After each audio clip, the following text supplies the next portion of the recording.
মামলা দিতে আছে একটা ঘরে একটা ঘরে। ১০৭ বছর বয়সী বৃদ্ধা নেত্রকোনার কেন্দ্র উপজেলার নওয়াপাড়া ইউনিয়নের কাউরাট মাইজপাড়া গ্রামের বাসিন্দা মুখলেসা আক্তার।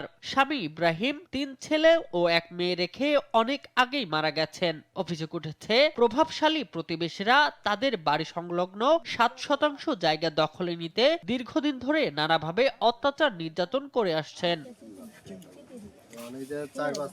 এরই মধ্যে ওই ৭% জমি দখলে নিতে একে একে ৮টি মামলা করেছেন প্রতিবেশী অবসরপ্রাপ্ত সেনা সদস্য আঙ্গুর মিয়া ও আব্দুল ওয়াদুদ মুন্সি সহ আরো কয়েকজন। এসব মামলায় আসামি করা হয়েছে মুখলেসার ৩ ছেলে সহ নাতিদের। এই ঘটনায় মুখলেসার ছেলেরাও বাদী হয়ে ২টি মামলা করেন।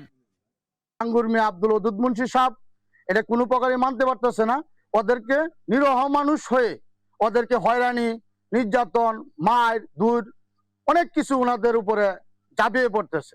কার্য ঝগড়া না করিয়া উভয় পক্ষে আইনের আশ্রয় নেন, যার সঠিক কাগজপত্র ওনারে পাইবে।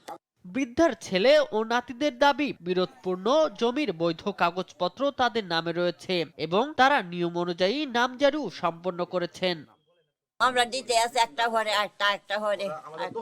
আমরা এখানে 14% জায়গার ভিতরে 60% মালিক আমরা কইতেছি আমরা সঠিক বিচার করেন না, এটা সঠিক বিচার ওরা করে নাই। ওরা একটার পর একটা 9 মাসের ভিতরে আমাদের নামে 8টা মামলা ওরা করে।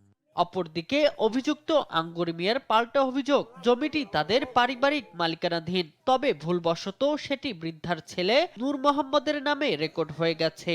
প্রথমত জমি রইল আমাদের, আমার এই যে দেখেন দলিল আছে, আমাদের দলিলের 60% দলিল। এই দলিল মোতাবেক কিনা রয়েছে আরেক দাগে। আমার আবার চাকরি করতো, ভুলবশত এটা আরওয়ার মাঠপট্টা ওদের নামে হয়ে গেছে গা। এই আরওয়ার মাঠপট্টা হওয়ার কারণে ওরা খারিজ করে দখল করে। এ বিষয়ে স্থানীয় ইউনিয়ন পরিষদের চেয়ারম্যান সারোয়ার জাহান কাউসার জানান, স্থানীয়ভাবে বিষয়টি নিষ্পত্তির চেষ্টা চলছে। কোনোভাবে আমরা ইয়ার সমঝোতার মধ্যে আনতে পারতেছি না দুটো পক্ষকে। তারপর আমরা চেষ্টা অব্যাহত আছে যেন খুব দ্রুত এটা সমাধান করা যায়। এই 7% জমিকে কেন্দ্র করে যে কোনো ধরনের দুর্ঘটনা এড়াতে বিরোধের শান্তিপূর্ণ আইনি সমাধান চাইছেন স্থানীয়রা। শামীম হোসেন, নিউজ ডেস্ক, দেশ টিভি।